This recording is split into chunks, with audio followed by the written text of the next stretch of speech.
Thanatopsis by William Cullen Bryant. To him who in the love of nature holds communion with her visible forms, she speaks a various language. For his gayer hours she has a voice of gladness, and a smile and eloquence of beauty, and she glides into his dark musings with a mild and healing sympathy that steals away the sharpness ere he is aware. When thoughts of the last bitter hour come like a blight over thy spirit, and sad images of the stern agony, and shroud, and pall, and breathless darkness, and the narrow house make thee to shudder and grow sick at heart, go forth under the open sky, and list to nature's teachings, while from all around, earth and her waters and the depths of air, comes a still voice. Yet a few days, and thee the all-beholding sun shall see no more in all his course, nor yet in the cold ground where thy pale form was laid with many tears, nor in the embrace of ocean shall exist thy image. Earth that nourished thee shall claim thy growth, to be resolved to earth again, and lost each human trace, surrendering up thine individual being, shall thou go to mix forever with the elements, to be a brother to the insensible rock, and to the sluggish clod which the rude swain turns with his share and treads upon.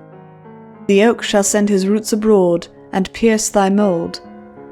Yet not to thine eternal resting place shall thou retire alone, nor couldst thou wish couch more magnificent.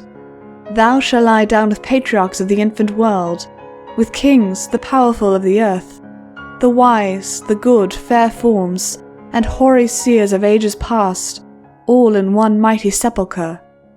The hills, rock-ribbed and ancient as the sun, the vales, stretching in pensive quietness between, the venerable woods, rivers that move in majesty, and the complaining brooks that make the meadows green, and poured around all, old ocean's grey and melancholy waste, are but the solemn decorations all of the great tomb of man. The golden sun, the planets, all the infinite host of heaven are shining on the sad abodes of death through the still lapse of ages. All that tread the globe are but a handful to the tribes that slumber in its bosom. Take the wings of morning, pierce the Balkan wilderness, or lose thyself in the continuous woods where rolls the Oregon, and hears no sound save his own dashings. Yet the dead are there, and millions in those solitudes since first the flight of years began have laid them down in their last sleep. The dead reign there alone. So shalt thou rest. And what if thou withdraw in silence from the living, and no friend take note of thy departure? All that breathe will share thy destiny. The gay will laugh when thou art gone, the solemn brood of care plod on, and each one as before will chase his favourite phantom.